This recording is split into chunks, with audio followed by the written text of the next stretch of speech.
start off, I'd just like to have you state your name, name of your forge, where you operate out of, personal, professional, like accolades, like degrees or whatever, or something like that. Well, uh, Yamez with Island Metal Forge. Um, Personal accolades. I'm in the Tidewater Blacksmiths Guild. Uh, my location, I'm over here in Outer Banks, North Carolina. And I have no formal training. YouTube University. Right. YouTube YouTube University for University. almost 5 years. Yep. Yeah. So, how'd you start into blacksmithing? What sparked your interest in it?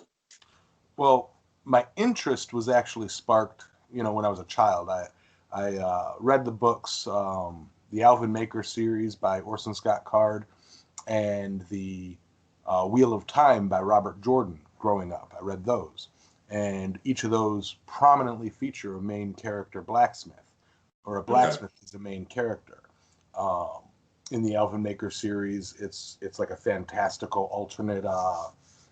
alternate history of the of America coming to be, and the main character is he apprenticed as a blacksmith and all of that stuff, and always spoke of like the magic of the forge and this and that, and then in the Wheel of Time, Paranaya Bara, one of the three main characters, is a blacksmith, and same thing. He would always talk about, like the piece that he found when he was, working hot metal and this and that and everything, and how simpler it was to make, tools and art than it was to, necessary items rather than making weapons.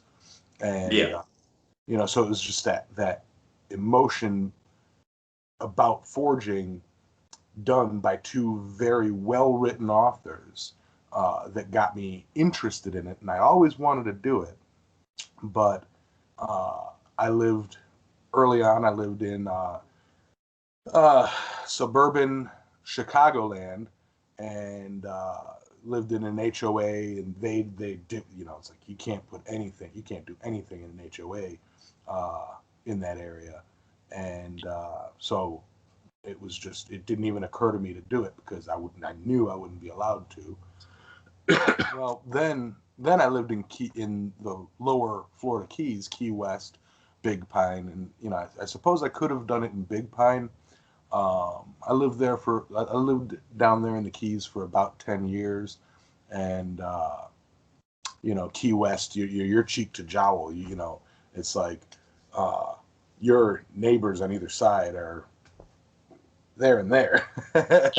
uh, and besides that, it's really difficult to set up a shop or anything permanent down there because unless you own the building or unless you get really lucky, you're moving on average every 6 months to a year. Oh, wow. Because the house will sell, and then it's like, okay, is the new owner going to just take up the rent, or keep the current tenants, or is he going to kick everybody out, end of lease, and remodel and try and get more money for the place? And that Yeah. happens all the time down there.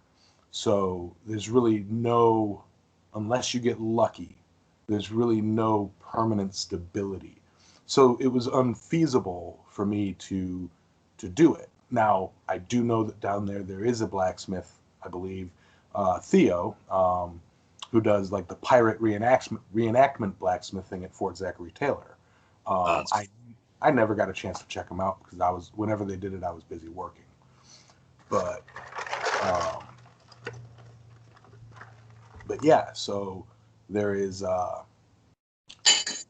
so what ultimately I got, after Hurricane Irma, uh, placed and moved up here to North Carolina, and kind of all funky from the aftermath of the hurricane. I was kicking around the garage in the backyard. Um, the garage, loosely the garage. There's no cars in it, but opened the back roll door and was looking out. And I'm like, I got to clean this up, and got up a burn barrel and was starting to throw things in there. And I'm like, I need to be more efficient. Ha ha. So it's like I took a piece of steel pipe, drilled a bunch of holes in it, and hooked the vacuum up backwards to it to make like a little incinerator for the wood. And I'm just picking things up and throwing it in there, and bar of metal got in there, and it started getting nice and orangey, as we all know. And I picked it up and I'll just start hitting it on things. I'm like, wow. And then that reminded me, blacksmithing. So it's like I ran out and I got a Harbor Freight anvil, and at this time, I didn't know anybody still did it. I didn't know, I don't watch TV, so I didn't know Forged in Fire, was a thing. I didn't know there was online communities. I didn't even know there were YouTube videos. At the time, barely. Before I started, I thought it was completely dead, at least mostly. Yeah. Well, and that goes to show, it's like, there's a lot of people out there who don't know that it's still around, regardless of, or they think that it's just a TV show thing. Yeah. Like they think, blacksmithing is Forged in Fire. But, it's like, I picked up the Harbor Freight anvil and, a pair of channel locks. It didn't even occur to me to search like Amazon or search Google, blacksmithing tools. I just went to Home Depot, picked up a hammer and a pair of vice grips and channel locks, and just started beating metal, and it was just very rudimentary. My forge was a barrel cut in half, filled with that same pipe from the incinerator put in lengthwise, and gravel on top, and then sand on top of that, because I don't have dirt around here. I'm on sand, so sand on top of that, and the air passed through the gravel, through the sand. You see the sand dancing on top, and I'm just throwing like chunks of 2x4 and wood on top and lighting it, and it's boom. And I took some tricks and kind of to keep the wind off of it, and it worked. I forged a whole bunch of bottle openers using a bench vise to twist, and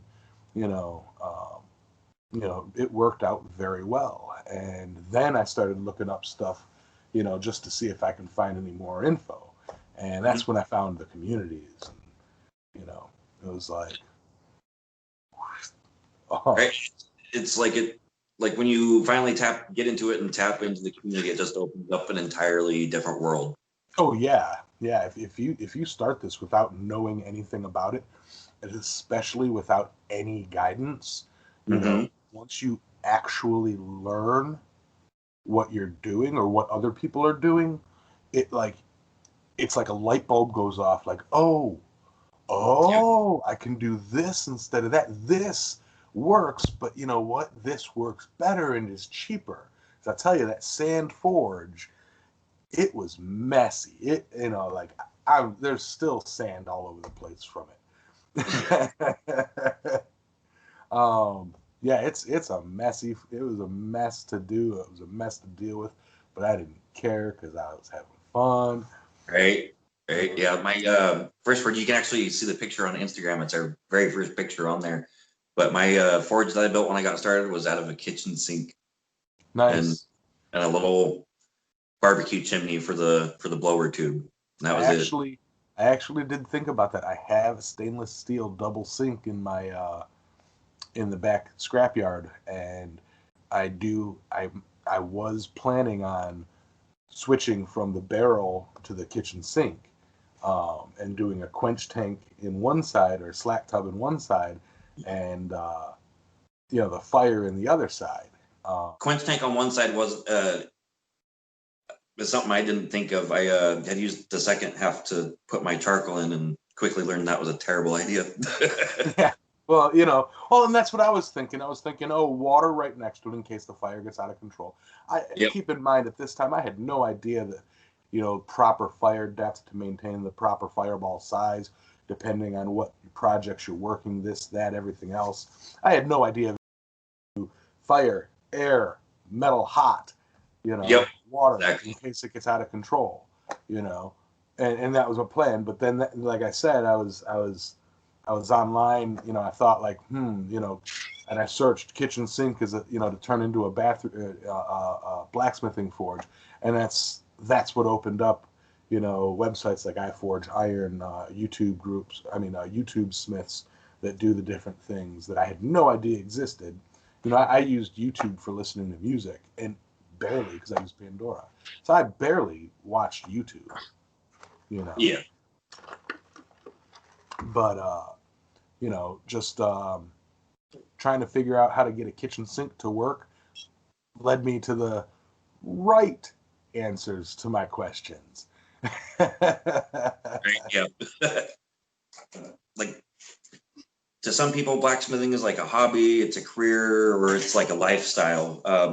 What is blacksmithing to you? Well, it's definitely a lifestyle. It's definitely a lifestyle when you have as much passion for blacksmithing as most blacksmiths really do. It's like you end up associating more, with other blacksmiths, and because it's what you guys are, you have that shared passion. With me, it really truly became a lifestyle because when I moved up here, I really didn't have anything here.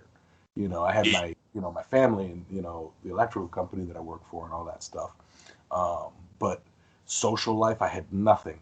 So blacksmithing became my social life. The people that I talked to talked blacksmithing. The people I interacted with were blacksmiths. It started out as a hobby, just something to do to take my mind off, nothingness. But I am aiming to make blacksmithing and, being a YouTube blacksmith a career, kind of side by side them up. So, to answer your question plainly, it is definitely a lifestyle first, and then what you decide to do with it, whether it be a hobby, it stays as a hobby, which is all well and good, or if you make a business out of it, which is commendable in its own right. Right. All right. 1 second. Lucius, can you go back inside, please? Yeah. Thank you. Is it bad outside? No, it's not bad outside. I'm doing an interview right now. Edit button. Yep. It pretty much.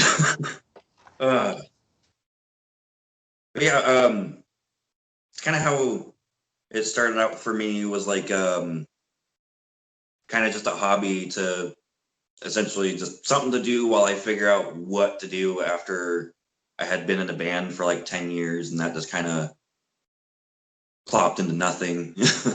Right. And I was kind of just stuck in my own head for like five or 6 years until I actually found blacksmithing, and turns out it's actually also very, very therapeutic. Oh, very. It's ridiculously therapeutic. Oh yeah, I so many of my friggin' just internal issues have been confronted just swinging that hammer. Mm-hmm. It's amazing what it'll do. Mm-hmm. So, what are your goals and aspirations in forging? Well, I did just say one would be to take and rise the forge, Island Metal Forge, as both entertainment and infotainment, and as actual, artists' studio, like blacksmith shop production, both bring them up to be, a company itself. But as for the styles and such, I am really leaning heavily more towards that sculptural and artistic side of it.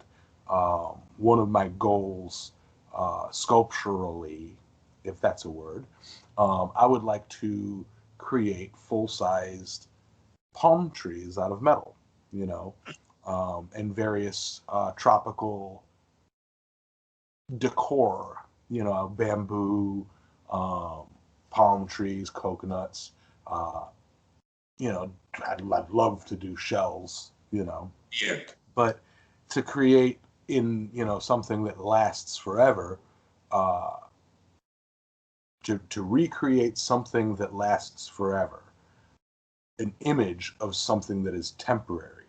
Because if you think about it, like a tropical island, you know, it's on sand, you know, and sand Yeah. is one of the most unstable things you can build on, you know. And King it's can go like, by it, and then all of a sudden there's no island there. yeah, you know, so it's like to recreate that tropical vibe in a medium that lasts forever, so to speak, you know. And while, yeah, if my yard ends up being just a forest of metal tropical trees and I never sell a single one, so be it. At least I'll have You will them. have Mark. Like, I mean, a forest of metal tropical trees. Like, I don't think there's anybody in the country who eventually wouldn't know the name of who put it there. You know, Right? You know? unless it's like a big gigantic mystery, like that column they just found in Utah. Oh, ooh, yeah. Yeah. Apparently, it disappeared and reappeared in another country twice. Really? Apparently, you know, I'm not really following that. I'm way too busy in the shop Yeah. to really browse through, you know, weird news of 2020. I'm way too busy for that. Kind of a little too busy to go any further than, that's weird. Yeah, yeah. So that actually kind of leads me to like you're getting on the tropical thing. That kind of leads me to how you came up with your forge name, the Island Metal Forge name. How did you come up with that? Well, the name of my down there in the Keys, I have a GMC Sierra 2500 diesel, Okay. 500 HD diesel. I got a big old pickup truck, and the uh, truck rack that I had on it, you know, it's like I had wrapped up in bamboo and attached all sorts of bamboo and tiki lights. So, you know, my truck driving around, you know, it's like I had coconuts rolling around in the back, you know, skulls all over it, you know, and I listened to metal, you know, in addition to island music. Um, and so it's like, it looks like a heavy metal island truck, you know, Okay. so, in, you know, the local truck group down there, and, you know, some of the, you know, friends that I have down there, they kind of nicknamed the truck, you know, the island metal diesel, you know, and it just stuck with me. And it's like, you know, when I was forging, you know, when I'd be forging out there, uh, you know, I'd be listening to, you know, Jaya the Cat, or, you know, Bob Marley, or, you know, the Expendables, you know, some island, you know, hip hop, or, you know, alternative island, you know, whatever you would call it, you know, trop rock, Jimmy Buffett, you know, and then metal, you know, like Megadeth, you know, Slipknot, Mushroomhead, whatever, you know, Right. Metallica. You guys know the genres of music. I ain't gonna list them all, but you know, so it's like, you know, kind of that double entendre or triple entendre, because the name stuck from my truck, but both in the style of music, island and metal, um, and, you know, being spitting distance from the water, you know, it's like island metal, you know. You just So started together from all that. yeah. What are some challenges that you faced becoming a blacksmith, and how did you overcome them?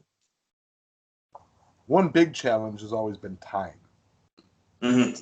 Oh Time yeah. is a resource, and it is a finite resource. So at work during my day job, there's often weeks and weeks and months on end where we'll be at it until dark. You know, we'll be stuck on jobs until like 5 o'clock, but it's also an hour or two drive to get to the jobs, depending on where they are. And so you get home and you're just dead exhausted. You're tired. You don't. All you want to do is, you know, have a drink and sit down and relax, because you know Oh the yeah. next day you got to do it again. Um, and then weekends, always this to do, that to do, this to do, that to do. So it's like finding the time to say, you know what, this is something that I really want. I've got to fight through it during the weekday to get out there and do something. Or I've got to, you know what, weekends are shop time, shop time, shop Yep. time. Make sacrifices. I quit gaming. I used to do video games. Quit gaming, to allow shop time. I don't watch nearly as many movies as I used to, because any spare time I have is either in the shop or in the editing studio, Yep. So that's one big challenge is mentally being able to set aside the time. Um, Another big challenge that I faced early on was I didn't have a welder and I didn't have access at the time known to me to a reliable source of steel, which as you get into it, it finds you, and then you know what questions to ask to look for what you need. Yeah. So really starting out from whatever I had in my backyard already, because I don't have the biggest budget to throw into it. It's pretty much, my neighbors will be like, oh, I've got this, pile of pipe. You want it? Sure.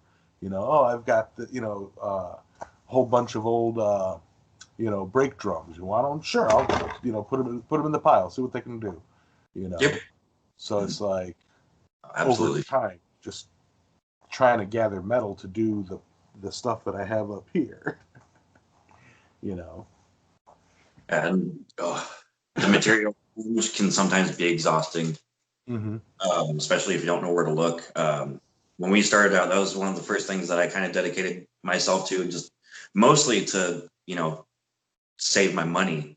But I'd go and collect all the free scrap I could and keep what I could use and recycle the rest. Right. And that's something we still kind of do to this day as well. Until You have to. Every blacksmith, has Yeah. a pile of metal that I might do something with. If I don't do anything with it in the next year, I'm going to take it to the recycler. Yeah. And then you finally take a look at it and it's like, well, I can do something with this, and then you keep it anyway. Yeah. Yeah, Yeah, that happens to me a lot. Like, I'll go through my scrap pile before I'll ever scrap it, and I'll find 10 or 20 different things in there that I could still use that I thought were just hunk of junk before. Right. So, on that topic, what are challenges that you still face today? Well, finances always.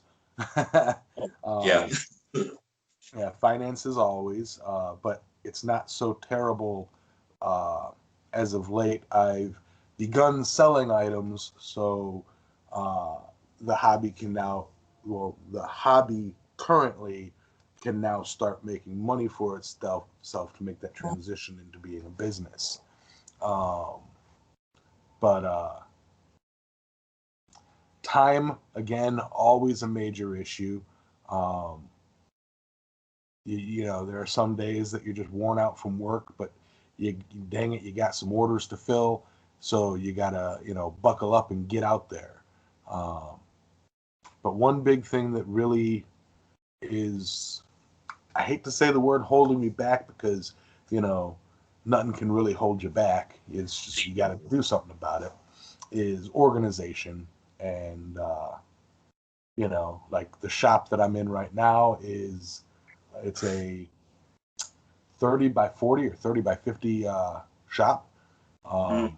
3 roll doors, awesome shape, awesome size, metal construction, concrete floor. Uh, about 80% of it is household stuff, furniture, and boxes of, knickknacks and junk that, over the several decades that the family has collected and stored here, So going through that um, when not all of it's mine is a challenge. It's definitely a challenge. Trying to clear space to move the garage to open it up to be a production workshop. that tends to be our struggle too, because we're in our garage, and like half of it is a shop, and the other half is home storage. We got a drum set and bikes in here, and Yeah. Yep. definitely I do recommend to anybody, who listens or has the ability to, the best investment if you're in a permanent location, like, would be a separate workshop area. A separate, even if it's a 10 by 10 or an 8 by 10, pop-up shed, not fabric walls, but wood or metal walled shed. Um, Even if your anvil stays outside, or if you feel like cutting a hole in the floor, sinking a post so that your anvil is on solid ground while you're raised up in the shed, whatever. The ability to have your own space to do your thing is priceless. Priceless. I could not agree more. Right? Just in our shop alone here, we've expanded it pretty well. Like before, it was like just what's behind me was our work area, and The lift the door, move things out kind of thing. Yeah, and we had to move things out and do that, and it's like you really don't appreciate the space you got until you're able to clear it up and use more of it. Mm-hmm. Mm-hmm. What advice would you have for anyone looking to get into the craft, and what misconceptions would you like to clear up? A pure green smith, somebody who ain't never done it. Yep. Don't overthink it. In general, the best advice, and this goes to, okay, I'll do an example, a little sample here. Ask me a question. You ask me a question about something like new, something that a beginner would ask. That's a hard one to think of. That is a hard one to think of. Okay, that was a bit unfair. All right, so I'll do it this way. A common question. Hey, what can I do about an anvil stand? I've picked up this ... Now I've got to figure out a stand. You see all these people with these complicated stands, whether it's a built structure out of steel, which I hear are nice, or whether it's 4x4s or 2x4s or pallets or Jenga style or a stump or this, that, or the other thing. And the question of, which is actually better, which will work, which, this, that, the other thing, and then you get all these answers of, you want all this mass underneath, you want to put a layer of silicone, you want to chain it down, bolt. Don't overthink it. As a complete greensmith, your goal should be concentrating on safely getting the steel hot and hitting it. Everything else will come with time. Your goal should be to safely get the steel hot and hit it so that you can try it out. So an anvil stand, for example, stack up a couple pieces of wood, obviously the only caveat, don't put it on a chair or something that's going to break, a workbench that's going to wobble, you want it at the proper height, knuckle height when you're standing up straight. But really even that's whatever's comfortable for you. And that's, so that when your downstroke is there, boom, you're hitting the steel. You don't want to be working up here or bending over like this. You want to stand comfortably and work. Not bending over is painful. Yeah, and anything that holds up the anvil and can withstand a strike that's the proper way to do an anvil stand. Whatever can hold the anvil and handle a strike, that's the proper way. Same, what'll work for an anvil. Don't overthink it. Don't over-engineer it. You don't absolutely need the London pattern horn and this and that and everything. If you can find a chunk of steel that'll work, you can, get a welder or borrow a welder or have somebody that that has a welder come by and weld on a round piece of steel, and that'll work in shape of a horn. You make yourself a mandrel, weld a piece of 1-inch square stock to the side of it, and then, boom, you have a hardy hole. It doesn't need to look pretty and traditional. If it's a hard piece of steel that you can hit against, bam yow, go for it. Again, Functionality for everything. yeah, yeah. The goal to the best advice to a beginner, a complete green beginner, is don't overthink it. The goal is to safely get steel hot and hit it with a hammer against something hard. It's the ultimate base. The fuel, charcoal has been used for thousands and thousands and thousands and thousands of years. Coal is relatively geologically, or not geologically, is relatively new when you consider the age of charcoal. Propane, you don't need this like 3-burner majestic, with sliding doors, bells and whistles, and a thermostat. You don't need none of that. All of this stuff has been done, well before technology as we know it. Yeah, and that's something I won't mention names. We have this friend that we've known for a little while, and he was looking to get into blacksmithing, and he comes to us for advice and rarely ever takes it. Yeah, that's but, and it's messed up because he's homeless, he doesn't have a place to live, and he's trying to get into this. And he was asking what he could do to get into it, and what we told him basically was, you should get a job. Yeah.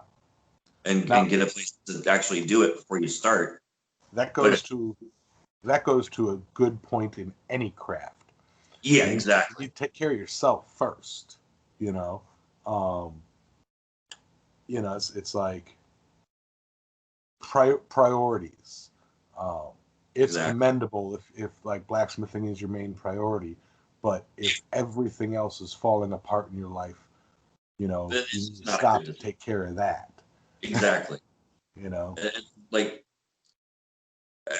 I told him that if he is really dedicated into getting into it, he should people make coffee can forges that take little propane torches. Yeah. I've used one. I've used one. It didn't get super hot. It got it to almost orange. Yeah. But to the point where I drilled a second hole in it and added a second number 40 burner. What are they called? The propane nozzles. The burners. Yeah, well, it's the propane little hand bottle propane. Oh, okay, yeah. Yeah, I added a second one of those, and it didn't do much for to get it hot, and that's when I said screw it, I'm switching to coal. Well, no, I was already burning coal at that time. I just wanted to try out a propane forge, so I picked one up off of eBay, and it was like, $110, and it didn't work, and I'd never, I've got other propane forges now, but I'd make my own before I buy another one personally, Yeah, and that was one of the things I told him is starting out, before you even know if you want to stick to it, you're better off digging a hole in the ground, throwing a pipe in, and grabbing a hammer and a rock and just trying it. Yep, I actually have a video series on exactly that. A hole in the ground with a vacuum blowing the air into it using charcoal, and I actually have in that video I'm using a sledgehammer head as the anvil, but in a later video in the same playlist, I'm beating on concrete, I'm beating on cinder blocks, I'm beating on bricks, just to show that, here's what works, here's what doesn't. More of a goofy video for those ones, but those questions are always asked, so I decided to do a video on them. Can I use a chunk of concrete? Sure. Here's what it'll look like when you do it. Yeah. You can. That's the answer. Yes, you can. Should you? Here's some better options. That's the proper answer to the can I use this?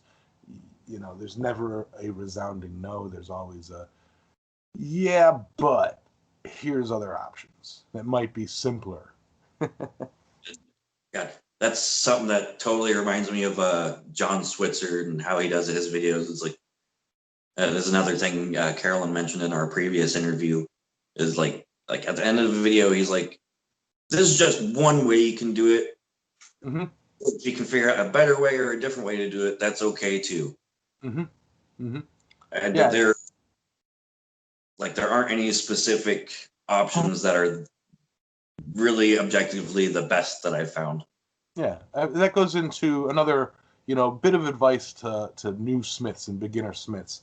I don't want to say do what I do because that goes against exactly what I'm just saying. But what I do is say, you take a leaf, for example, one of the most simplest things or whatever. I'll watch 3 or 4 different videos on making a leaf, to see the different techniques or the different ways different blacksmiths will do it. And then, I'll be like, okay, so this is how the metal moves when you do that. And here's why. And oh, he got that same exact result as the other guy, but he did it a little bit differently like this, and then I try both or a combination.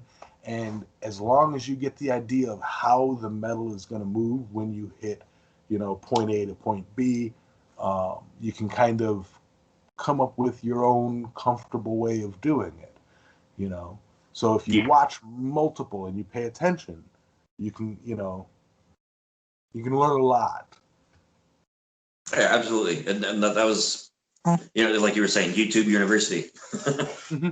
Yeah. University. That's been my blacksmithing Bible, other than the blacksmithing Bible. Yeah.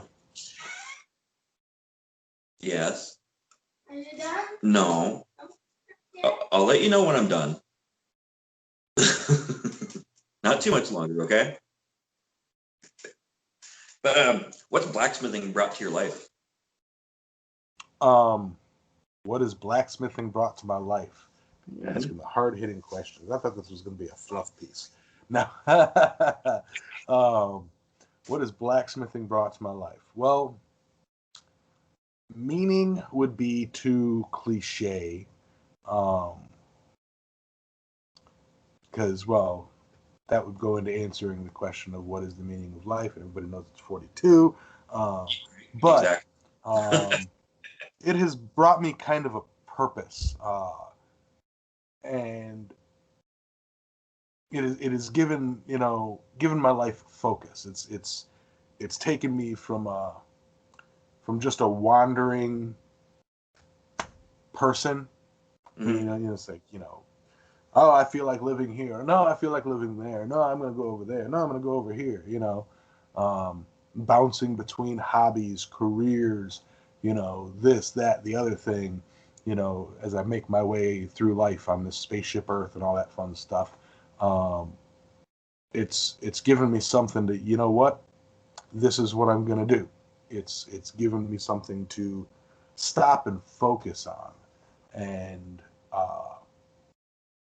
I've been doing this, just over 3 years now, and honestly, I love it as much today as I did a year ago, as I did 2 years ago.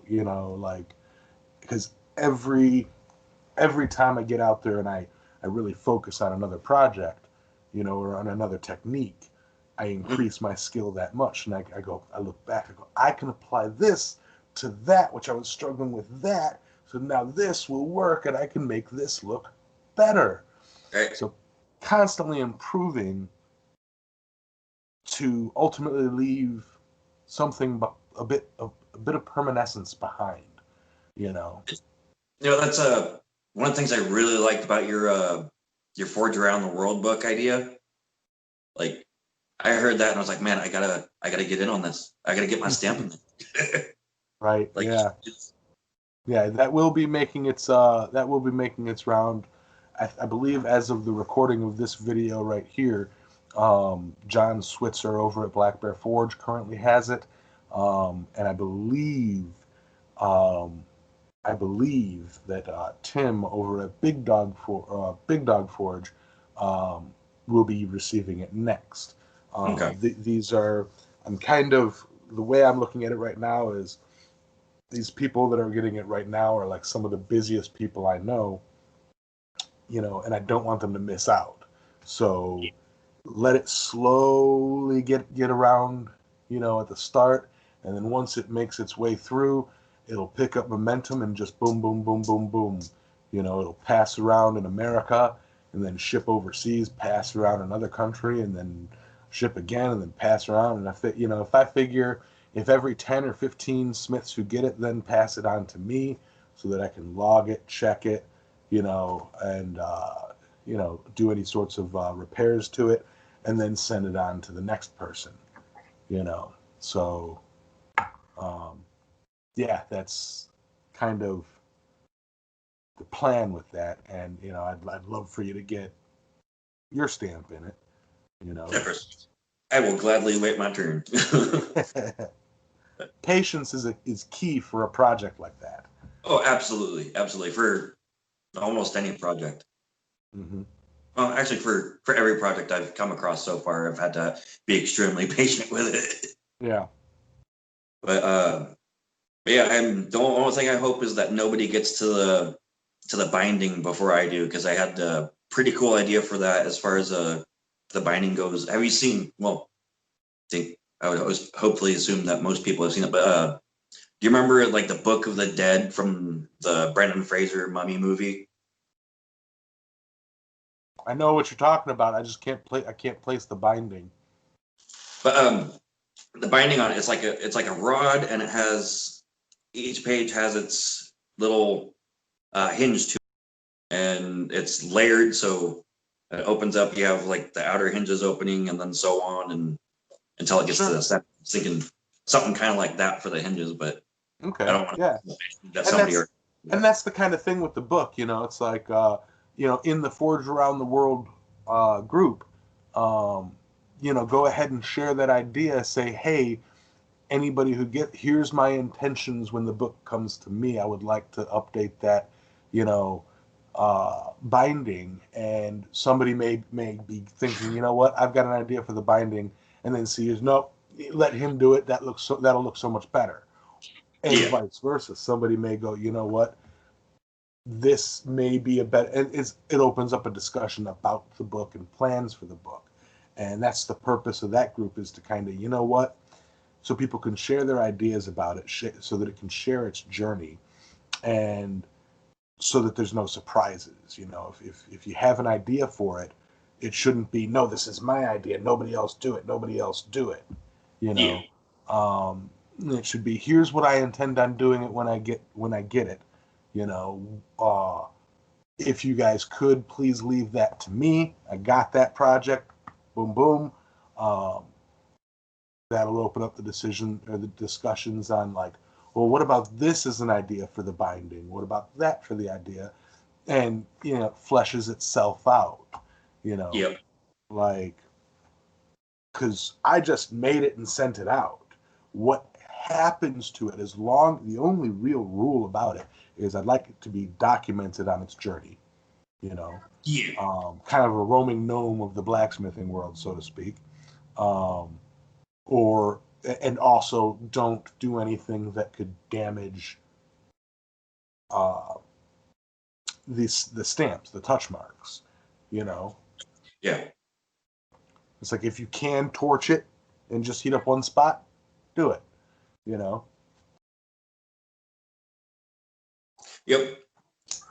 Yeah, I thought it was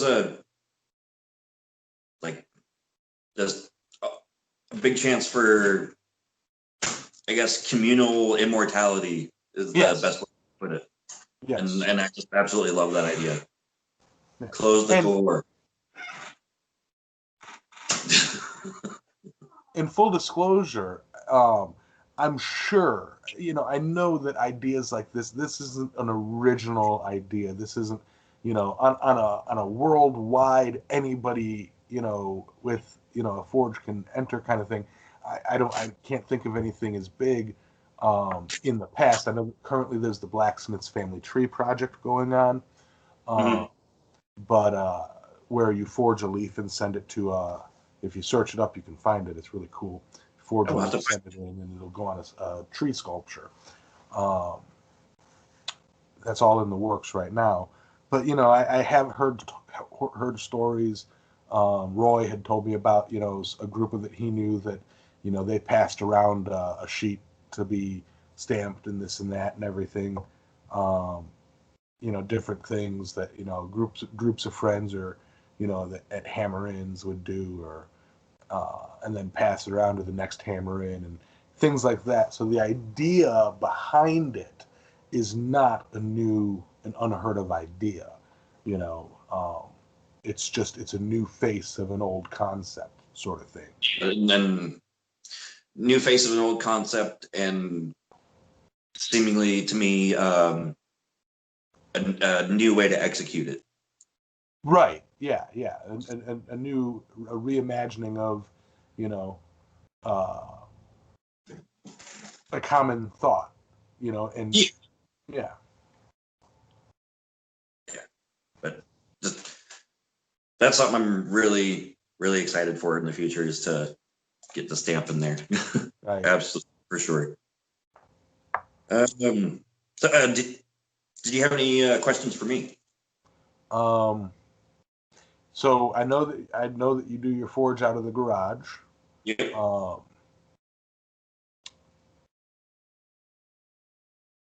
I just brain farted. We have a club for yeah. Aside from the general questions, which I'm sure you bring up in every interview, but like what got you started in it, and I believe, I don't remember if you have or haven't done the blacksmithing community video for the blacksmithing community playlist, which is also a great resource for people. Might even be a good resource for you to find smiths who are interested in doing this. It's a collection of videos of how people got started in blacksmithing and what the blacksmithing community means to them. Okay. But it's got about 34 videos in it from different smiths. But yeah, what got you into blacksmithing? Specifically, like, I'd be thinking like almost 20 years back. Like for you, it started when I was a kid, just a general spark of interest toward it. I wanted to make swords and stuff, and begged my dad to let me do it, and he's like, "No, it's too much noise, and if you're making a knife, you have to fold the steel. That's a lot more work than you think that goes into blacksmithing." Yeah, if you're making a pattern welded knife, but not everything has to be folded. And that's basically the reason why I didn't get into it when I wanted to, and then really didn't even think about it again until after I had met and got to know my wife, and then eventually married her and had a kid. And I think it was about 5 years ago I saw Forged in Fire, and it sparked, hey, blacksmithing exists. Yeah. And I know it's more than just this, so I'm gonna give it a try. And my wife, and she's a twin, her twin brother and they were Lord of the Rings nerds. Mm-hmm. And their kids, and they'd be drawing all sorts of blades, and that's what sparked my wife's interest. And she had talked about that, and just that combined with Forged in Fire kind of just got us started in what we were doing. Initially, I had built my very, very first forge out of a old Weber grill, and that was packed full of dirt in the bottom, and did sand, and then I did a layer combination of like clay and clay, like the kitty litter clay, and Nice. plastic as my refractory, and which worked like crap. And eventually, while I was forging, the whole thing collapsed under its own weight. Yeah. While I was working. That's always rough. Right. And so that's when I decided, okay, I'm gonna do this kitchen sink thing. And and got myself a chunk of rail instead of the Harbor Freight blue doorstop. And it just kind of took off from there. Doing that for the last 3 or 4 years, nearly consistently, just kind of back and forth between forging and getting a job. And then 2020 happens, and I got this amazing job at a pipe mill, and it all kind of, because of the whole Russia and Iran and then COVID, and the thing that basically killed where I was working was we got hacked, and our entire inventory was just wiped out, and we had to shut down for months, and then everyone got laid off in May. Yeah. So since May, I've been doing the forging full time, and then decided, hey, I'll start the YouTube like maybe a month or two ago. Right. But just in short, that's kind of how I got started. It was just a general interest from when I was a kid to actually taking off as an adult, and kind of stuck with it because of like the therapeutic side of it, and eventually just kind of turned into a full-time gig for me and my wife. Right. Now it literally just clicked with me. I do follow you guys on Instagram, and you guys do go live fairly frequently on Instagram. Yeah. We've started to more over like the beginning of the year. I was working 60 hours a week, so we never had time to do it. And we're just about getting started back into doing the live streams. I know Roy jumps in once in a while and checks our progress, which is really cool. You know, I don't expect the bigger names to really have the time to spare to do that, which is unexpected and awesome. Yeah, that's honestly one of my big peeves about myself is I promote community as much as I can. I shout the community from the rooftops, yet, you know, time happens, and time being a finite resource, I don't have nearly as much time to, you know, jump into, you know, fellow Smiths live streams as I used to, or as I would like to, you know. Heck, I don't even watch my own videos. I watch it to edit them. And that's I barely do that. Right? Yeah. Well, I know what I recorded, so I know what I recorded, so it's like, you know, like, okay, I edit through the sound bits, through the sound file. You know, okay, I know that hammer's swinging here. You know, I know that, you know, what me talking looks like in the sound files. You know, most I look at the pictures to make sure that it syncs up correctly, or that the color is right. You know, and I'll do a quick run through after I've done editing to make sure that transitions are in the proper positions. Yep. You know. But that sounds about right. Yeah, a full sit down to every video that I record. You know, I can't do that. I'll skim through my live streams. You know, I don't have that attention span, and like, yeah. And on top of it all, I really don't like computers in the first place. So that kind of is a little bit of an uphill battle for me, just getting this going, because I have to.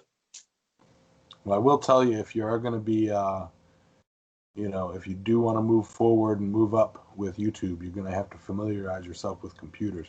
You can do a lot on a phone. You can do a lot on a phone, but can't do as much on a phone as you can. Moving to a computer and moving to a more professional camera is such a huge step to a channel, you know, that I could look and tell the difference between a video that was shot and edited on a phone versus a video that's been shot and edited on a computer with a, you know, with proper powerful editing software, you know. Like it's just the quality difference is night and day. Yes, I actually did a video a while back. I think it's in my thoughts and vlogs playlist, where, you know, I got the new camera and I actually did a video using clips from my phone and from the new camera, you know, and did them, you know, not so much side by side, but quick change, you know, bring them to the front so that you can see the difference, you know, and I haven't turned back. Yeah, and that's something I'm definitely going to be having to do soon here in the future. And first things first, we got to get a second anvil because we share. Right. We split it between heats. Yeah. Yeah, that's definitely a move that we're going to be making hopefully soon is getting our better equipment going. And I bought a cheap camcorder when we first started, and I've used it once and never. Well, without a computer, it makes it really difficult to have, Yeah, a camcorder. Like, what are you going to do with the footage once you have it? You can't. It's hard to switch it over to a phone, to your phone editing software. So, you know, cheapest way to get a good computer would be to build it yourself, and there's guides online for that. Um, Easiest way would be to get a gaming laptop. Okay, a gaming computer has everything you need for editing. It's yeah, strong graphics, strong power supply. The memory needed. To run some of these high-end games for PC is pretty close to being the same parameters mm, for running quality editing software and dealing with the transfer rates and all the information needed for editing and uploading videos. yeah. I mean, we do have a computer. I just, God, it's the Windows 10 issue. Every time we've gotten like the last few, basically we've had to like rebuy our computers every year Mm-hmm. because of the operating system on it. And I don't know if it's just the operating system or I suck at taking care of the computers. Right. I definitely would. Just like YouTube University. If you have a question on how to do something specific with your computer, search it up. There's tons of Yeah, help out pop it up on YouTube, and that's been my mode of education since high school is Google and YouTube. there. Yeah. Was there any questions that you would have liked me to ask? Any questions that I would have liked you to have asked? Um,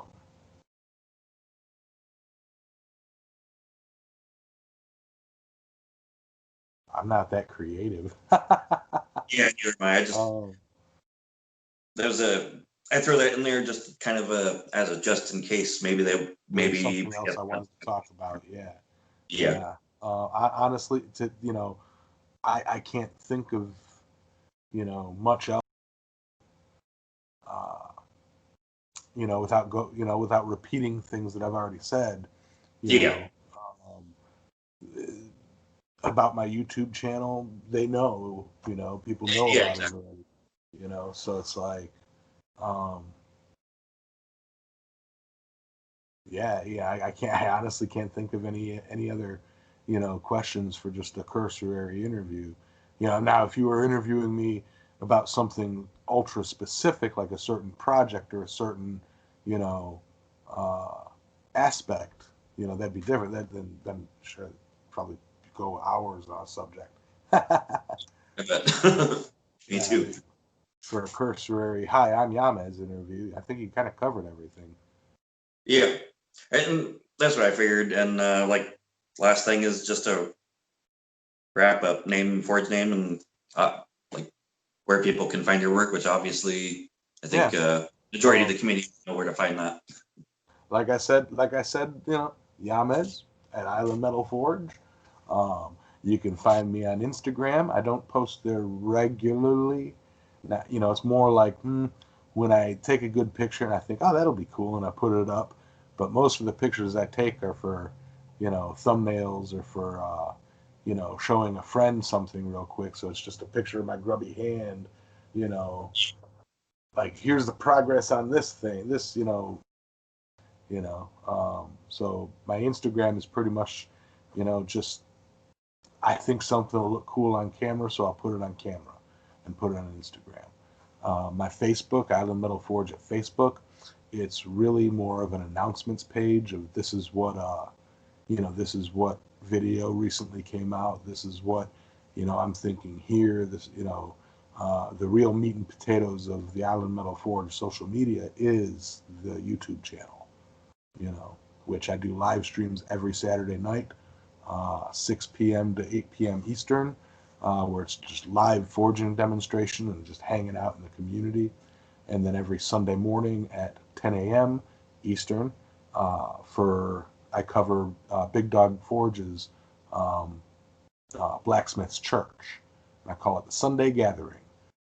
What I've been doing is having guest smiths, come on and chat with us, chat with the community, so that, all the people that are usually just in that scrolling chat can have a chance to physically say hello to everybody, show their shop, whatever. Okay. So, live streams are the huge draw to my channel, but I do try to get videos out as I can. Yeah. That's one thing I try to do is like join in on more live streams too, because I'll usually catch Roy because I have the notifications set up, and I really want to try to win one of those anvils too. Yeah. But yeah, crap, now I brain farted. Tends to go around here. Yeah. But yeah, thank you for joining in and doing this interview with me. No problem. Very much appreciate it, and it's great to have. I consider you one of the bigger names in blacksmithing. It's bring up your name, people know who I'm talking about. So, but yeah, links will be in the description where people can click on it and get to your channel and. But yeah, that'll be all up there for people to go and visit your channel if they haven't yet. If they somehow discovered my channel first, my much smaller channel. Hey, it does happen. Yeah, it does. It does. I have actually introduced somebody to Roy's channel before. Yeah. I've actually had somebody. I was hanging out with Big Dog Forge. And he laughed every time I told this story. But we were standing there looking at some stuff on a table, and somebody stops and looks and goes, "Oh my God, it's you!" And he's getting ready to shake hands, and they push past him and say, "It's you!" to me, and I'm like, "It's him." That's exactly how it'd be. Yeah, but I don't have any delusions. I've got, at the time of this video, I've got like 2,300 subscribers, something like that, 2,360 something. But who's counting? I don't consider myself a large channel, a large presence maybe, but not a large channel. But I'd like to be. Tell your friends about me. Tell your family. Tell your friends. Tell your enemies about me. Tell your friends' enemies about me. Yeah, pretty much. That's kind of how it goes with my advertising. It's like, tell everybody. Yeah. Yeah. I mean, I try not to. There is such a thing as oversaturation in some of the groups. Like, I won't post every video that I do. But if it's one that I really like, I'll post it once in each group, and say, with the exception of, say, the first Fire series videos are really those reference videos where, if somebody's asking a question and you're trying to explain it to them, you can share a link to it and be like, here's what I mean, but like my heart forging video, it's a video that's there to be a cool video, so it's like I try not to. There's such a thing as oversaturation. If they hear Island Metal Forge, over and over and over and over and over and over and over, it'll be just so annoying that and that's kind of the balance I try to get, is not over advertising myself, because I want people to like Wartree. I don't want them to get sick of it. Exactly. Yeah. And kind of hard to find that balance. It is hard to find that balance. But keep in mind, for me, for you, for anybody who's trying to advertise their stuff, as any polite conversation, say, like as if you're at a party and you're talking to, some people, if you keep bringing up the same thing over and over and over, they'll end up walking away, you know. Yep. But They won't want you to know, talk to you. yeah, you know, it's like if you become a part of their conversation as well, not literally jumping in the middle of a conversation in a Facebook group or something, but if you like, you know, be a part of what's going on instead of look at me, here's what I'm doing, look at me, you know. Yeah. If all you're in the groups for is to share your videos, and again, this is not me, this is not you, this is not anybody specific, but if all you're in the groups for is to share your videos and that's it, and not actually be a part of the group, then you will get very easily overlooked, you know? Yeah. Like, that's something that I found, like, since I started being more active in the community. Like, before it was just, okay, I'm going to get on my phone and copy, paste, and then that's it. My day's over. I'm done with it. Yeah. Yeah. But for a while, that's like all I was doing, is just posting my spam and not really being involved in the community. Yeah, that's more a hindrance than a help, you know. Yeah. Um, because So, what people see with that is, oh, he just wants us to watch his video. He doesn't actually care. You yeah. know? And He's not a part since of this. He's just, yeah, it's a yeah, very fine line between being active in the community, I think. Well, no, it's not a very fine line, but I don't know. From what I've noticed, there's kind of a fine line between advertising and then just spamming the hell out of everyone. yeah, And yeah, that's where I'm trying not to go, because I like have a goal of like do like 2 videos a week, and like one of them's at least got to be an interview, and the other's got to be like a forged video. Sometimes it's just a couple. It might be a couple of interviews, or sometimes it might just be a couple forging videos. But I try to get it scheduled, and like you were saying, that like the time is just crucial. yeah. It's just even being a small channel on YouTube is a full-time job, Yeah, it is. both in finding the time to shoot videos, And edit like, videos, upload videos, and then, you know, conversate about yep, the videos in the groups, you know, and in the comments and such, you know. exactly. Got to be heavily involved in the word of mouth, I think, to put out even decent content. Like, God, I don't know if you saw my channel before, but like I was doing these like bladesmithing by design, watch me draw, Yeah, and just shit like that. Anything I could possibly think of to put on there, I would put on there, and it turns out like that can really make your channel suffer. yeah. So like, You gotta have that niche. yeah, Niche. I wiped out all the. I think all those videos from my channel, just took them off completely, and then I started getting more views Mm-hmm. because everyone was seeing like the crap content that I was putting out, watching me draw. Yeah, I've only got And a I've only got a handful of videos that aren't related to me blacksmithing, on the channel, and I'm not removing them. If you go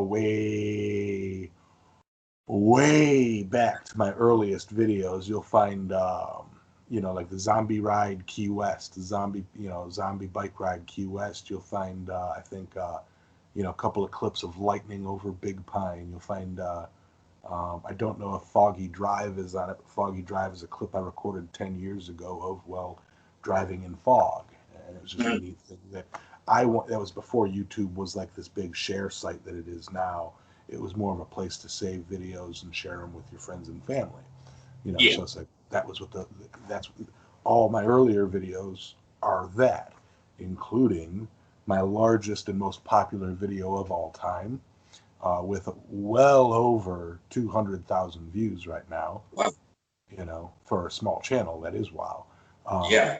Epic manatee fart. It is a 1 minute and 30-second video of a manatee farting. That makes so much sense now. Yep. like, like, Yep. yep.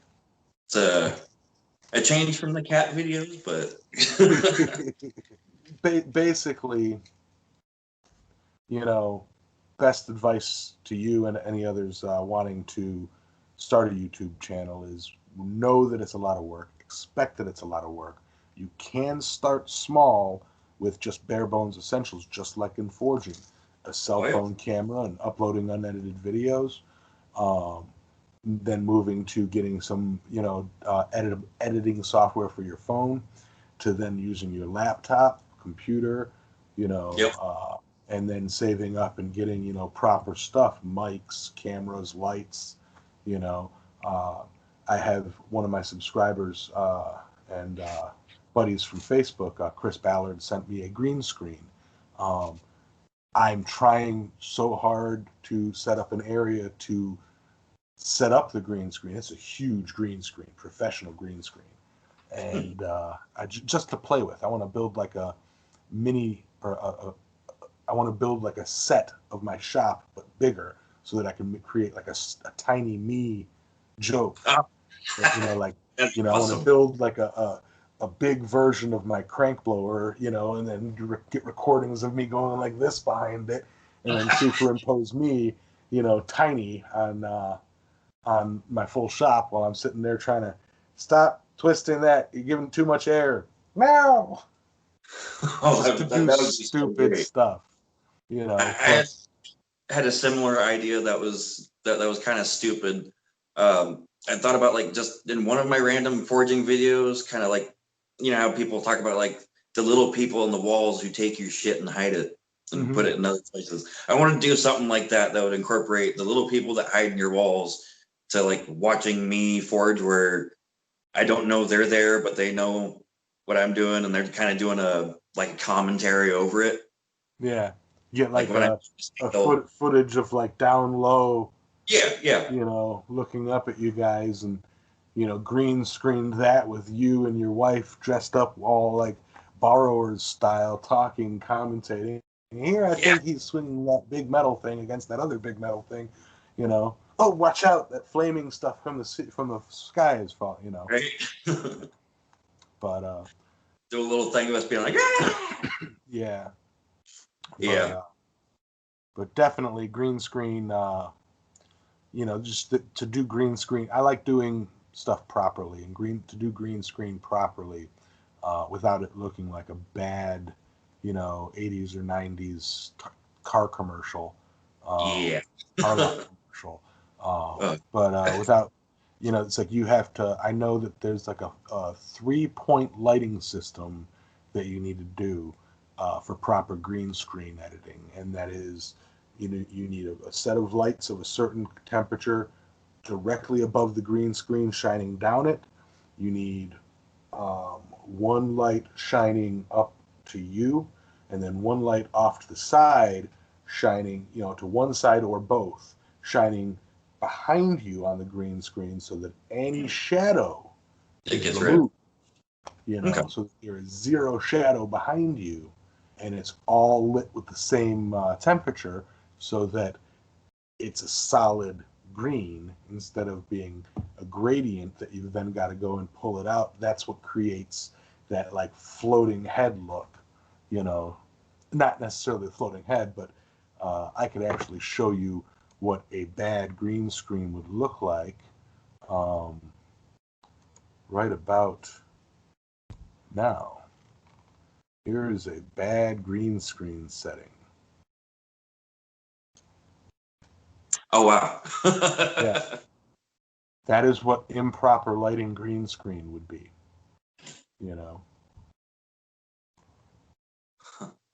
So, yeah, you get all this brokenness right here. Unless you light it properly. You'd never believe right now, but I'm on the International Space Station. No. No, this is... Computers are a lot more fun than phones. I can't do that. Yeah, I've been holding on to that one. However, anyway, man, I do got to get going. If this lady doesn't show up, I got to get over there and start putting in outlets next door or down the road. All right. But I appreciate this. I appreciate you. Thank you for having me on your channel. And yeah, I hope it all goes well for you. Me too, and thank you also for joining. It was great to have you on. Absolutely. I hope you don't have any problems editing this. We kind of went off the rails a little bit at the end. But, all right, man. Thank you. Appreciate it. Thank you very much. Like, share, and subscribe. Wartree Ironworks. Something for you to edit in. All right. Adios, John. All right, man. Peace out. You have a good one. You too. Good fortune.